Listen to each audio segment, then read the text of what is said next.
Nezuro kuHeroes Acre kwaive nekutsviriridza nemupururu zvese vanhu vachifara pavakaona VP Christiana Chiwenga vachipinda, but pari kunzi pakavhundukwa kaipapo kuti vanhu vari kucelebrate vari kuta kupemberera this man. What's going on? Mashoko ari kubuditswa nevakomana pano avo ve-Children of Zimbabwe Veteran Association vari kuti loud sharing for VP Chiwenga at National Heroes Acre as he drops off his vehicle. This has shocked the security intelligence. ZANU-PF has decided VP Chiwenga is their 2028 candidate. Ndo mashoko ari kubuda pano nevakomana ava. Pakada madzadiwa yo we agorere tonzwirira. This time ndiri kukutaurira chokwadi, tichanzwirira, tigonzwirira, tichaonerera, tigoonerera. Ndo nyaya iripo. Now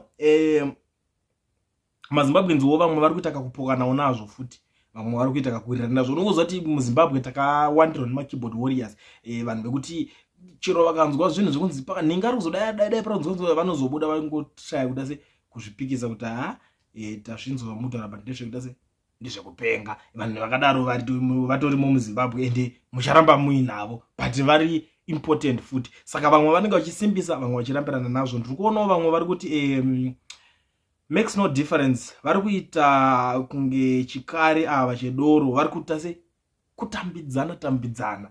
Ndo mashoko ari kutaurwa nemumwe mwari kuti drama rine security yoka security achite drama security kuti pamajambira mota akasara okay, alright, it's fine. This one will bring sanity. His stance toward pointing rampant corruption. I think Zim will be better under general. Numumwe wari kufungawo zvake izvozvo, hanzi maybe Zim will be better under general. Ndo zvaari kufungawo. Asi ameno mafungiro avo, tichingoenda tichingonzwawo zvavari kutaura. 2028 kure, soko tikuda sin redu amana very fast. We are tired na ED. Uyu ndo mamwe mashoko ari kubudiswa nevamwe mwari kuti ayo Chiwenga akazonyanya kuita dofo, nyika inoenda kupi kana zvakadai so. Akwanaka akutozvoderera. If the opposition loses to this guy, kwakutoguma ndokuguma kwenyika. So vanhu vari kuita confidence. Alright, inzwa nyaya iripo muZimbabwe. Chinoita vanhu vazhinji iko zvinhu zvati kuri kuitika drama. Ani mukuzona kuti iko zvinhu opposition hakuna, hatitorina opposition party muZimbabwe. Iko zvinhu avariko hameno kuti ndeve chiyandire.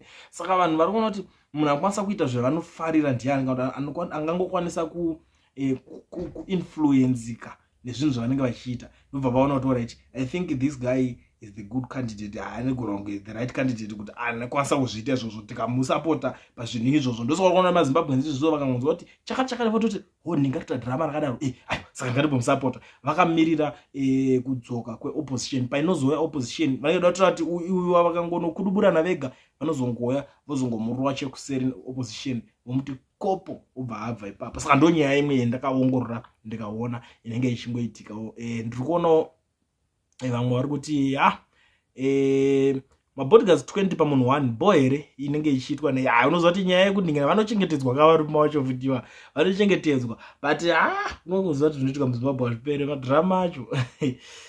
Pakaipa averi kuti vanhu vanoda vanyatsoedza kuda seipapo. But do you think, imimi guys, ndambobvunza, do you think kuti VP Chiwenga is the right candidate?